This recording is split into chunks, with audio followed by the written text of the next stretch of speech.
주주님이 생각하시는 가장 효과적이고 뭔가 내가 봤을 때 이건 승률이 높다 생각되는 그런 투자 방법. 어차피 주식시장에 저는 대응이 불가능하다고 생각하거든요. 맞아요.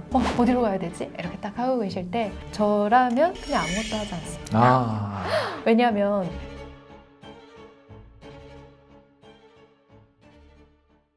안녕하세요. 30년 차 이코노미스트 홍춘욱입니다. 주주님 반갑습니다. 반갑습니다. 네, 오늘 여기 우리 홍춘욱의 경제강의 노트 구독자분들한테 인사하게 됐는데 본인 소개 한번 간단하게 하시죠. 네, 안녕하세요. 저도 홍 박사님 채널 구독자 중에 한 명이고요. 감히 제가 이 채널에 출연을 하게 된다는 게 정말 영광입니다. 왜 영광이에요? 잘 나가고 계시는데. 아니에요. 30년 차 이코노미스트인데 저는 이제 불과 한 10년 정도밖에 투자를 안 했었고 그리고 이제 관련해서 저는 경제에 관심이 또 많아서 항상 제가 이 자리에 오기 전에도 제가 삼성전자에 다닐 때도 홍춘욱 박사님 관련한 정말 많은 이야기들 그리고 강의들 들으면서 공부를 많이 했었습니다. 제가 네. 수원 강의장 가서 여러 번 강의했었는데 혹시 네. 들으신 건 없어요? 저는 화성에 오셨을 때 화성 캠퍼스. 예, 그때 열심히 막 필기해 가면서 그쪽 DS 쪽이셨나 보죠? 맞습니다. 네. 예, 제가 메모리 쪽에 있었고 그리고 파운드리 그러니까. 쪽에도 있었어가지고 반갑습니다. 그래서 지금은 현재는 경제 크리에이터로서 그리고 작가로서 활동하고 있습니다. 이 책이 두 번째 책이시라고. 네, 맞습니다. 책 자랑 좀 해주세요. 네. 제 책은요. 과거 코로나 이후에 주식 투자 시작하신 분들을 위한 책이에요. 그때 뭐 소액으로 주식 투자하면서 짭짤한 수익 내신 분들 계실 테고요. 근데 성공한 기반을 바탕으로 좀 더 투자를 늘리셨다가 좀 힘든 시간을 보내고 계신 분들 계십니다. 또 이제 주식 투자를 하면서 나는 큰 욕심 없어. 치킨값 정도만 벌면 충분하지. 이렇게 투자를 하셨다가 투자의 원금이 반에 반토막이 되면서 또 어려움을 겪으신 분들 많으시고요. 또 투자의 그 공부랑 수익이 비례하는 게 아니잖아요. 그럼요. 예, 그러다 보니까 이게 왜 이럴까? 이런 자꾸 합리적인 이성적인 대답을 찾으려고 애쓰시는 분들. 그런 분들을 위해서 이렇게 주식시장에서 마음고생 심하셨던 분들한테 도움이 될 만한 이야기를 다뤄봤고요. 그래서 투자자분들의 이런 태도 그리고 투자자분들께서 자주 경험하시는 이런 일들이 나만에 국한된 게 아니라 많은 사람들이 이미 경험하는 일이다. 이거를 이제 행동경제학적으로 해석하면서 제 경험도 실전에서 도움이 될 만한 컨텐츠를 만들어 앞부분이 봤습니다. 재밌었어요. 네, 제 책의 앞부분에 어쩌다 보니까 제 경험이 또 많이 녹아 녹아져 있다 계시더라고요. 보니까 그래서 네. 웃으면서 봤어요. 사실 저는 워낙 책을 많이 읽는 쪽인데 네. 한 주주님 책 이렇게 보시면 알겠지만 제가 이렇게 접은 게 이만큼 있잖아요. 그래서 이 접은 부분들이 대부분 앞쪽이에요. 네. 너무 재밌어서 잠깐 한번 이야기해 볼까요? 저는 높은 수익을 바라지 않아요. 그냥 적은 수익이라도 꾸준히 낼 수 있게 하려고요. 이렇게 이야기하며 투자하시는 분들이 계시다라는 네. 대목에서 제가 막 웃었거든요. 굉장히 많이 볼 수 있는 거고 저도 뭐 과거에 경험했었던 부분이고요. 이게 가장 어려운 것 같아요. 네, 그 주식 시장에서 꾸준하게 수익을 낸다는 게. 그런 사람 한 명도 본 적 없어요. 그렇죠. 지금 30년 차고 네. 제가 이제 증권사를 들어간 건 96년에 들어갔거든요. 네. 그때 아무튼 100명 정도 들어갔는데 지금 업계에서 살아남아서 연락되는 애는 한 명, 나머지 저 말고 한 명밖에 없어요. 어머, 두 명이다. 네, 두 명이나. 네. 미안해 문우가. 그러니까 그만큼 주식시장이 파도가 엄청난 곳인데 여기서 네. 적은 수익률이라도 꾸준히 주식을 잘 모르시니까 이런 네. 게 나오는 거죠. 그렇죠. 이렇게 뭐 수익을 어떤 특정 수익을 꾸준하게 누릴 수 있다라고 누군가가 이야기를 한다면 그거는 저는 100% 사기라고 생각합니다. 네, 저도 생각해요. 네. 뭐 안정적으로 어떤 시기에도 같은 소리를 하는 사람들 만나면 또 사기꾼 나왔네. 네. 왜냐하면 연평균 수익률 7%라는 게 한 해 100% 났다 그 다음에 마이너스 30% 나고 그래서 네. 만들어낸 수익률 7% 8%인 거지. 네. 그게 무슨 수로 안정적으로 나옵니까? 근데 네. 이렇게 우리나라 주식시장이 진짜 어마어마한 변동성을 보이는데 여기서 도대체 단단한 멘탈이 그렇게 중요하다고 강조하시는데 그 인내심이 참 중요하다는 거를 알지만 이게 실제로 그 상황에 접해 보면은 쉽지는 않은 것 같습니다. 그래서 그럴 때마다 제가 과거에 어린 시절에 이겨냈었던 힘은 책이었어요. 그때 우리 막 유튜브 없었잖아요. 없죠. 책을 의지를 할 수밖에 없었고 그래서 막 폭락하는 그 와중에 막 이런저런 주식 투자계의 구루의 책들을 봤죠. 유명하신 분들 앙드레 코스톨라니 제가 굉장히 좋아하시는 분이고 피터 린치, 하워드 막스, 워런 버핏 이분께서는 주주 서한으로서 이렇게 조금 이야기를 풀어주셨는데 이런 책들을 보면서 정말 마음을 많이 다잡았던 것 같아요. 또 제러미 시겔의 주식에 장기 투자하라. 이거 거의 이떠한 바이블 같은. 네, 맞습니다. 제가 읽었던 책들의 많은 책들의 추천사를 쓰셨더라고요 이미. 워렌 버핏을 워낙 좋아해가지고 네. 워렌 버핏 바이블이나 네. 워렌 버핏 라이브 같은. 네, 맞아요. 그런 책들. 그래서 아. 그런 책들을 이렇게 곁에 두면서 제가 인내심이 무너질 때마다 항상 좀 펼쳐봤던 것 같고요. 근데 그 이후에는 저도 이제 경험치가 쌓이더라고요. 이게 인내심을 가져보니까 한 정말 5년 후를 내다보고 좋은 종목 선택한 다음에 3년 정도를 기다리면은 수익이 나네라고 하는 거를 저도 이제 10년 가까이 되는 투자의 기간 동안 몇 번을 경험을 해보잖아요. 그러면서 이번에도 기다리면 되겠구나. 이번에도 다르지 않겠구나. 그런 믿음으로 점점 가게 된 것 같아요. 이번 장에서 틀려도 돼요. 네. 5년 뒤에 누가 이거 확인한다고. 맞아요. 째려보는 거 어떤 쪽 째려봐. 그러니까 산업이라도 좋고요. 네, 어느 쪽 네, 네. 째려보고 계세요?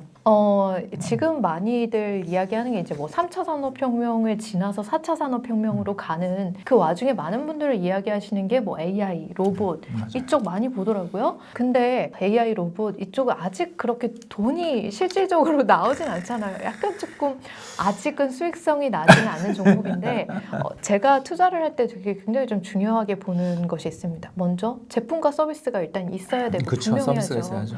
예, 그리고 그걸 통해서 돈을 일단 벌어야 되거든요.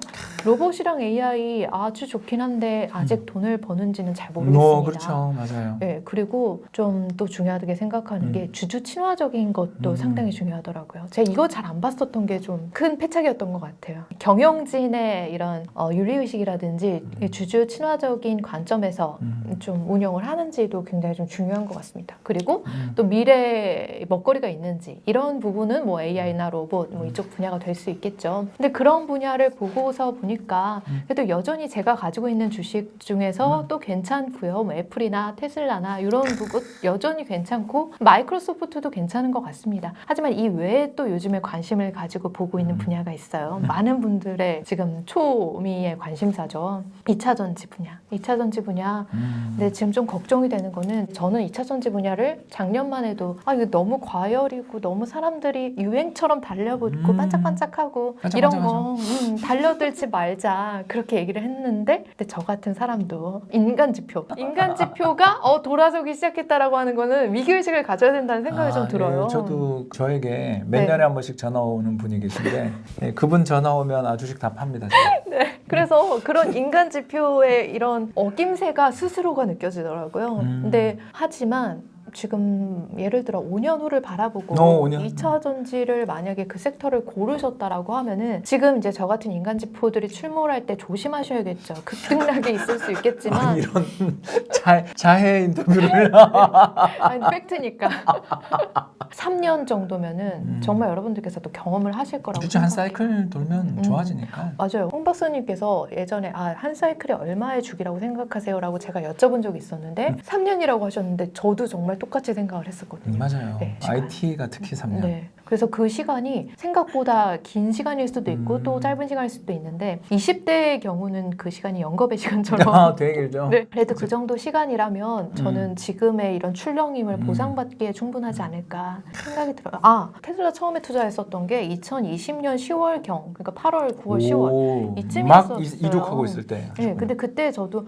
막 폭락도 하고 폭등도 하고 이런 어지러운 상황 속에 투자를 처음 했었던 게 뭐 퇴직금 가지고 좀 투자를 했었죠. 그때 퇴사하셨어요? 네, 퇴사하면서 퇴직금으로 이거 괜찮네. 계속 지켜보고 있다가 사람들이 많이 올랐다라고 했을 때 이제 샀는데 그거 벌써 2년 6개월 정도가 지난 거잖아요. 그쵸. 근데 그 당시 샀을 때 처음 가격이 시가총액이 분할한 것까지 생각해서 지금 현재가로 환산하면 130불 정도 됐었고요. 지금 한 180불 정도 됐거든요. 고생은 했어도. 네, 결국에 어떻게 보면 수익권에 있는 거잖아요. 맞습니다. 지금도 물론 큰 출렁임의 그 한복판에 있는 것 같지만요. 작년에 무서웠죠. 네, 정말 100불까지 이렇게 추락을 하니까. 앨런 머스크 입만 열면 빠지는데. 그래서 주주 친화적인 위험이 중요하다 깨달았지만 그래도 여전히 테슬라에 대해서는 이렇게 너무 크게 출렁이는 회사라고 하면은 마음고생은 할 수 있지만 그래도 전체적인 맥락에서 벗어나지 않기 때문에 믿고 있습니다.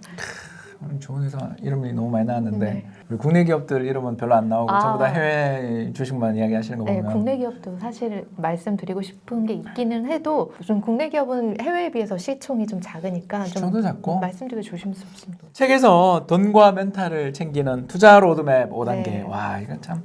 내 책을 특히 그 뒤에 5장 뒤쪽으로 가시면요. 이 7개 번호를 따서 이렇게 다 자기 정리도 하고 아무튼 굉장히 공부 잘하시는 분이다. 이 정리 요약을 네. 잘하시는 분이다라는 걸 제가 이 책을 읽으면서 느꼈거든요. 감사합니다. 그래서 아무튼 가장 좀 뭐 다 소개하면 책 안 읽을 거니까 가장 좀 이거 나는 요거 신경 써서 요거 좀 뭐 우리 멘탈과 돈을 지키는 네. 가장 중요한 그 로드맵 뭐 좀 하나만 팁을 좀 주시면 좋겠습니다. 이거는 사실 홍 박사님이 더 이제 잘 하시는 부분인데 이제 제가 감히 아마추어 투자자가 그렇게 이야기를 해도 될까 그 고민을 많이 했는데 그래도 또 아마추어 투자자의 관점이 이렇게 도움이 될 수 있는 초보나 중수 투자자분들도 계실 테니까 편하게 말씀드려 볼게요. 저는 회사 다닐 때 너무 바빴거든요. 그래서 바쁘죠. 주식 창을 거의 확인을 못했어요. 그러니까 그게 굉장히 좋았던 것 같아요. 근데 너무 맨날 많은 화장실 분들이 가서. 저는 그럴 시간이 없었어요. 그럴 수가 없는 상황이어가지고 너무 다행이었던 게 그렇게 좀 주가를 계속 응시를 하면 저는 어떤 생각이 드냐면 이게 양자역학의 관찰자 효과가 이 주식시장에도 있는 거 아닐까 그런 생각이 듭니다. 관찰자 효과라는 게 내가 이 물체를 이렇게 바라보고 있는데 이 물체가 관찰자의 눈을 의식한다는 거예요. 그래서 이 물체가 상태나 성질을 변화시킨다라고 하는 게 그 관찰자 효과인데 실험의 반복 제한성 문제도 여기에 네. 연관돼 있다는 이야기도 하더라고요. 그럴 수도 있겠네요. 뭐 여러 가지 뭐 설은 있지만 그런 게 있고 라면을 먹으려고 물을 끓일 때 내가 계속 이렇게 뚫어져라 쳐다보고 있으면 왠지 이게 알게 모르게 늦게 끓는 것 같은 그런 느낌? 사실 아닌가요? 네, 그게 정말 사실이라는 또 실험을 또 했더라고요 누가. 대신 이제 말씀하시죠. 근데 뭐 이런저런 이야기들이 있지만 저는 그 양자역학의 관찰자 효과를 사실 믿는 편입니다. 그래서 주식 투자를 할 때도 내가 주식 계좌를 너무 열심히 그렇게 바라보고 있으면 이 주가가 오르지 않는다라고 하는 게 정말 터무니없는 이야기는 아닐 수도 있겠다 그런 생각이 들어요. 그래서 제 멘탈을 좀 강제적으로 잡는 한 가지. 그리고 두 번째는 제가 이 뉴스를 좀 약간 멀리 하셨으면 좋겠다는 생각이 드는 게 뉴스라는 것도 지나간 사실이잖아요. 그렇죠. 근데 그 지나간 사실이고 그 다음에 이미 다 주가에 반영이 되어 있는 상태에서 그 대중들의 반응으로 주가가 또 추가로 반응을 할 수가 있는 거겠죠. 이중 반응이 나오죠. 네, 그렇게 몇 중 반응이 더 이제 나올 수도 추돌 있으니까 사고 같아. 추돌 사고 뭐 30중 추돌 사고 나올 수 안개 있는 같은 건데. 거죠? 네. 그렇지만 그런 것들 너무 시장에 반응하지 않고 단순하게 생각하셨으면 좋겠어요. 주식시 투자를 하는 거의 본질은 결국에 기업이잖아요. 기업이죠. 네, 그 시장을 보다 보면은 한도 끝도 없이 이 투자가 복잡해지는 것 같아요. 우리가 물 한 잔 마실 때 만약에 이 물을 마시는 거 그냥 물을 마신다. 주식 투자를 한다. 좋은 기업에 투자한다. 딱 그 정도만 생각하면 되는데 이 내가 손가락 굽힘근을 막 한 뭐 130도 각도로 막 굽혀가지고 팔과 팔목과 팔뚝을 어떻게 사용하고 움직이고 하는지 생각 안 하잖아요. 주식 투자를 하시는 분들은 그 주식 종목을 선택하고 타이밍 그 두 가지 선택을 위해서 정말 많은 정보들에 노출되면서 힘들게 하시는데 근데 뭐 펀드 매니저다 아니면은 정말 애널리스트로서 이걸 업으로 하고 있다라고 하면은 그런 것들을 분석을 해서 좀 나의 견해로 주셔야 되겠지만 근데 일반 투자자들이 저는 그렇게까지 할 필요가 있을까? 없어요. 네, 없어요. 본질에 집중해서 좀 단순하게 투자를 하셨으면 좋겠다는 게 제 생각이고 그리고 또 마지막으로 말씀드리고 싶은 거는 뭐 인내심이죠. 3년 말씀을 드렸는데 그 3년이라는 시간 한 번 버텨보시면 이게 경험치라는 게 점점점 쌓이면은 이게 정말 이번에 또 다르지 않구나. 그거를 스스로 한 번은 느껴보셔야 되는 것 같아요. 근데 또 주식 그러면 그 이후까지 오를 종목들을 어떻게 선택하냐 그런 말씀도 하시겠지만 그런 종목 선택하는 거는 정말 또 탁월하게 알려주시는 우리 홍진호 박사님 계시니까 종목 선택하는 건 어렵지 않을 거예요. 종목은 고르기 쉬워요. 네. 문제는 파는 거죠. 네. 저는 정말 여러분한테 꼭 말씀드리고 싶은 게 주식 투자에서 가장 힘든 게 매도. 왜냐하면 마음이 방금 이야기하는 그런 멘탈이 없으면 네. 아껴요. 이거 내가 팔고 난 것 같고. 그쵸. 그래서 막 어쩔 줄 몰라 하다가 결국 지나고 보면 비자발적 장기 투자자 돼 있어요. 근데 완전 정말 내가 이걸 팔아야 될지 가지고 있어야 될지 모르겠다라고 하면 어떤 결정하시겠어요? 제가 이제 그때는 이제 마인드 리셋 여기 책에도 있었는데 네. 나한테 새로운 돈이 생긴 거야. 그런 일은 잘 없지. 근데 이제 우리 우리 돈 버는 사람은 단순하게 네. 생각합니다라는 네. 이 책이 그냥 한 100만 부가 나간 거야. 100만 부 네. 치면 한 10만 부 나간 거야. 그러면 인세가 오긴 없거든요. 좋습니다. 그 돈이 생겼다라고 음. 생각하면 내가 지금 보유하고 있는 주식을 물을 탈 것인지 이걸 안 살 것인지를 한번 물어보면 되게 네. 거의 답이 나와 있어요. 안 사잖아요, 대부분. 빨리 손절 치세요. 예, 난 사실 이게 네 번째 질문이랑 바로 네. 연관되는데 저는 이거 정말 동의하거든요. 네. 뭐냐면 약한 기업이 좋아질 걸 생각하며 네. 나의 투자 판단이 실패했어. 네. 이 브랜드는 안 좋은 브랜드고 약한 기업이 강해진다. 이건 저는 자본주의 세계에서는 정말 드물고 네. 드물기 때문에 뉴스거리가 된다. 네. 대부분의 경우는 강한 기업이 더 강해지지 네. 약한 기업이 갑자기 역전한다. 저는 이런 거 없는 것 같아요. 근데 어느샌가 우리나라에서 가치 투자라는 건 굉장히 어렵거나 불가능한 부분이 많다. 이 가치 투자를 하게 되면 고르는 종목들이 다 정해져 있어요. 식료품, 섬유, 유통, 건설, 금융 뭐 이런 네. 쪽에 있는 알짜 기업들을 고르게 돼요. 왜냐하면 네. 자산 가치 대비해서 너무너무 싸거든요. 정말 가치가 있는. 예, 가치가 있는 건데 네. 잠수하면 물밖에 나오질 않아. 네, 네. 그리고 물밖에 나오는 경우도 별게 아니라 안 좋은 걸로 나와. 그러니까 속상하다고요. 왜 우리는 이렇게 저평가되는데 거기서 더 저평가될 수 있는가? 아까 딱 이야기하신 것처럼 너무 작고 안 보이는 데 있으니까 네. 죄송합니다. 좀 막 하는 것 같아. 그러니까 좀 노출이 되고 뭐 어디 리딩보드에 네. 올라가 있으면 억제를 좀 해주는 것 같은데 안 그런 회사가 너무너무 많은 것 일리가 같아. 있네. 그러면 궁금한 게 혹시 약간 배당이라도 안 주잖아 또 배당도. 배당도 안 줘요? 대표적인 거 하나만 이야기해볼까요? 네. 금융주 잘만 네. 고르면 지금 배당 10% 나와요. 그렇죠. 근데 왜 더 빠질까? 그러니까 믿지를 못하는 거거든요. 이 배당을 정말 미국의 저축은행급이지만 그래도 은행들 망하는 것 때문에 난리가 났는데 너 정말 배당 줄 수 있어? 네. 신뢰가 없어요. 네. 일단 이 나라의 저평가된 기업들은 그리고 특히 외국인 주주가 적은 기업들은 네. 외국인들은 무섭잖아요. 네. 눈치를 보죠. 그리고 또 행동주의 펀드들하고 가세해가지고 실제로 한 판씩 하잖아요. 물론 행동주의 펀드가 이긴 적은 없는 것 같아요. 네. 그러다 보니까 저는 이건 정말 동의한 게 요새는 독점의 시대고 네. AI든 로봇이든 지식경제든 꾸준하게 투자를 하고 그쪽 관련된 기업들을 인수한 애들이 이기는 거지. 갑툭튀에 나오기 정말 어려운 세상 아닌가. 예. 저 그런 주식 생각이 들더라고요. 시장에서 주가가 오르는 건 결국 수요와 공급인데 음. 수요가 없다? 그러면은 오를 가능성도 없는 거잖아요. 대중의 관심이 어느 정도는 쏠려야 그러니까. 이게 주가가 오르는 거다라는 걸 생각을 해야지 너무 열심히 공부하면 이게 문제인 것 같아요. 그러니까 이제 네. 퀀트 전략에서 네. 끝나면 안 되고, 그러니까 이제 뭐 ROE는 높은데 PBR이 싸네. 네. 이건 이제 마법 공식이잖아요. 뭐 이런 걸 해서 골라서 그걸로 끝내면 안 되고, 네. 그리고 이 회사는 그러면 왜 이러고 있지를 한 번 더 봐야 되는. 네. 우린 정성도 좀 필요한 나라다. 그런 생각이 좀 드는데 그게 5번 질문에 사실 제가 네. 가져온 건데 여러 투자의 상식이 우리나라는 그래서 안 맞는 거예요. 딴 나라는 소형주 주가가 엄청나게 잘 오르고 자산 가치 대비해서 저평가된 가치주들이 네. 딴 나라는 엄청 세다 그러는데 우린 그런 거 없는 것 같아요. 네. 대체 우리는 왜 책에서 진짜 누누이 강조하시거든요. 네. 상식대로 하면 고생한다. 왜 그런 것 같아요, 도대체? 그게 제가 이제 문과생의 투자, 이과생의 투자 이야기를 했었는데 그런 저는 역사나 인문학을 바탕으로 투자의 관점을 세우는 게 좋다고 생각해요. 그 상식을 바탕으로 투자를 한다라고 하면은 뭔가 그 어떤 펀더멘탈을 내가 열심히 계산을 해서 그걸가 이제 반영이 되고 그게 이제 투자의 수익으로 하는 이런 게 좀 아름다운 논리적인 그림이잖아요. 근데 그 아름다운 논리가 잘 맞지 않는 것이 이 투자 시장이기 때문에 정말 어렵고 복잡하게 잘 열심히 계산을 해서 그 예쁜 계산식을 토대로 뭐 이과적인 투자를 한다라고 하면은 어려운 순간을 맞이하게 될 수밖에 없을 것 같습니다. 그래서 저는 투자는 약간 철학이다라고 생각을 하거든요. 상식이 아니라 그 이과생의 그게 아니라 계산이 아니라 철학이다. 그래서 자신만의 그 철학을 갖는 거가 되게 좀 중요하다고 그래서 생각해요. 3년에서 5년 이야기 하시는 거죠? 예, 맞습니다. 내 철학이 통하는 시기가 있는 거지. 네, 그게 3년은 어떻게든 되더라고요. 3년은 어떻게든 왜냐하면은 제가 그 기간 동안 이 회사를 또 지켜보면서 이 회사가 하는 거를 보고 또 이 느낌이라는 게 있잖아요. 사람이 그 3년이라는 기간 동안 바라보면서 가져왔던 그 느낌이 그럼 그때쯤 돼서 결정을 하면은 아마 좀 올라있는 상태에서 어떻게든 매도를 할지 매수를 더 할지를 결정을 하게 되실 거예요. 그래서 크게 나쁘지 않은 선택이라고 저는 보고 있습니다. 좋은 말씀이고. 네.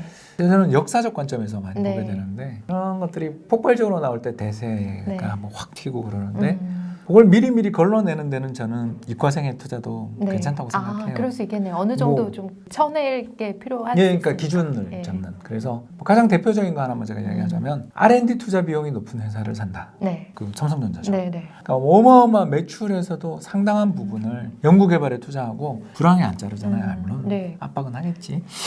실적 압박은 하는데 네. 사람을 미국처럼 뭐 아마존처럼 몇만 명씩 네. 안 자르거든요. 절대 그렇게 그렇게 안 하거든요. 네. 왜냐하면 거기 투자하고 있는 수많은 프로젝트 중에서 어디가 연구 프로젝트 중에 어디가 터질지 모르니까 거기를 쥐고 불황에 오히려 더 질러요. 네. 이번에 뭐 용인의 반도체 클러스터 300조. 그러니까 그런 식으로 투자를 하는 기업들을 찾아서 이게 과연 이런 시장의 사람들의 심리, 역사적인 흐름을 볼 때 이게 흐름에 올라탈 수 있을 만한 스토리텔링이 있는가 이런 것들을 한번 교차 점검하면 참 좋을 것 같고, 근데 그 스토리텔링이 맞더라도 무시당하는 스토리텔링이 세상에 얼마나 많습니까? 많죠. 야, 근데 참 오늘 이 말씀 진짜 저는 공감해요. 우리나라가 시장의 난이도도 너무 높고 난이도도 높은 주제에 또 정량적으로 분석해서 딱 기다리고 하면 딱딱 대주는 뭔가 합리적인 그런 게 있는 시장도 아닐 때도 네. 많고, 그러니까 있을 때도 있고 없을 때도 있고, 거기다가 세력들도 참 단타고 개인 투자자들도 많고, 그래서 그렇죠. 이러다 보니까 투자를 할 때 있어서 기본적인 아까 철학 이야기하시죠. 그래서 주주님이 생각하시는 가장 효과적이고 뭔가 내가 봤을 때 이건 승률이 높다 생각되는 그런 투자 방법 이런 거 한번 정리해 보시면 이제 거의 이제 마무리해야 네. 되니까 한 내가 너무 가지만, 공감해가지고 네. 한 가지만 말씀드려 볼까요? 그러면 어떻게 해야 될지 모르겠을 때 있잖아요. 아마 그런 상황에 직면해 있는 투자자분들 많으실 것 같아서 어디로 가야 되지? 이렇게 딱 하고 계실 때 저라면 그냥 아무것도 하지 않습니다. 왜냐하면 우리 승부차기 보잖아요. 축구를 하는데 승부차기를 해요. 그러면 이 키커가 가운데, 오른쪽, 왼쪽으로 이렇게 찰 거예요. 그 셋 중에 어디가 가장 확률이 높을 것 같아요? 오른발잡이가 많으니까 내가 서 있는 쪽이 오른쪽. 저는 이제 그렇게 생각을 하죠. 네. 근데 그렇게 보면 근데 오차 범위 내에서 거의 33% 그러니까 3분의 1 정도로 거의 비슷하다고 해요. 요게 요걸 노리고. 그렇게 이제 키커들은 이렇게 뭐 가운데든 왼쪽이든 중앙이든 차는데, 근데 골키퍼 입장에서 그러면 이게 어디로 갈 것인가. 근데 오른쪽이나 왼쪽을 정확하게 예측을 하고 내가 오른쪽이나 왼쪽으로 날아가더라도 그 공을 막을 수 있는 확률이 불과 25에서 30%밖에 안 좀 세게 된다고 해요. 차니까.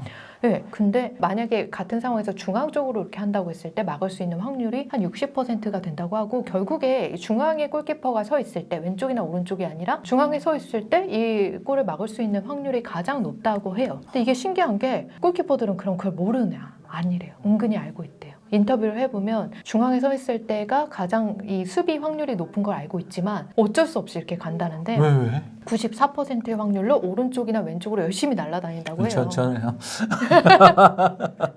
근데 그걸 그럼 왜 그러십니까? 물어보면은 그런 대답을 한다고요.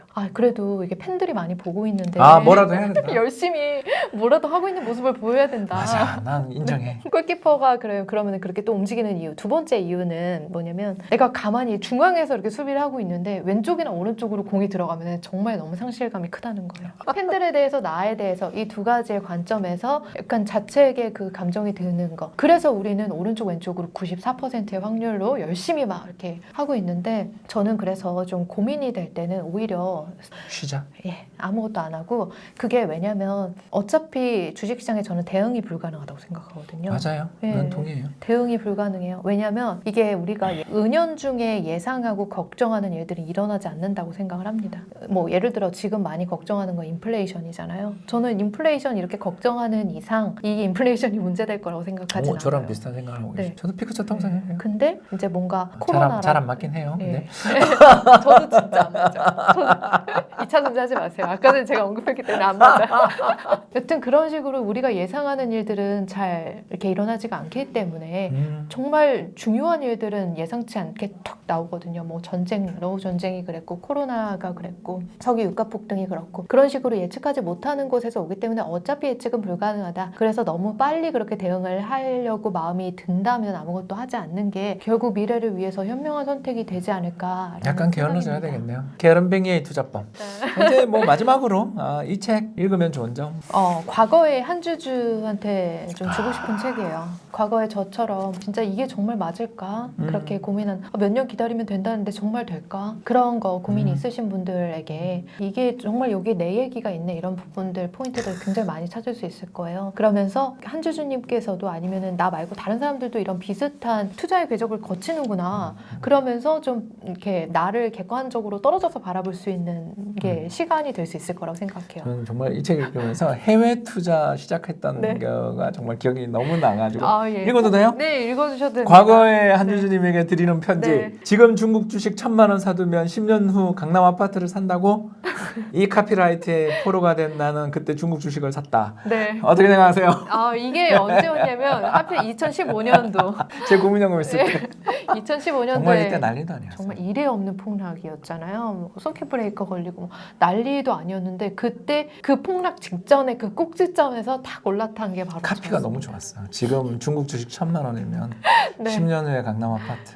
정말 그 책을 제가 열심히 읽고 투자를 했는데 저도 봤어요. 근데 그 저자가 저는 저자를 욕되게 하고 싶지는 않은 게 아니, 나 언제나 아내가 중요하니까. 네, 좋은 주식들을 채택을 해주셨고 그런 주식들 정말 장기적으로 가져가서 투자의 수익을 거둘 수도 있는 그 거예요. 마오타이도 있었어요. 예, 그럼요. 되게 훌륭한 주식들 많았지만 이제 저같이 꼭지점에 물리는 사람들이 그때 우리는 또 그 비싸다고 절대 안 사지. 네. 꼭지점에 물리는 테크트리를 어떻게 타는지 보통 사람들이 그거를 보여주고 싶어서 사례를 든 거지. 좋은 책이에요. 예, 아니 감사합니다. 그 책도 좋은 책이고. 네, 그 책은 좋은 책입니다. 예. 네, 그래서 돈 버는 사람은 단순하게 생각합니다. 정말 카피 잘 지었고요. 부재, 게으른 백녀의 투자 성공.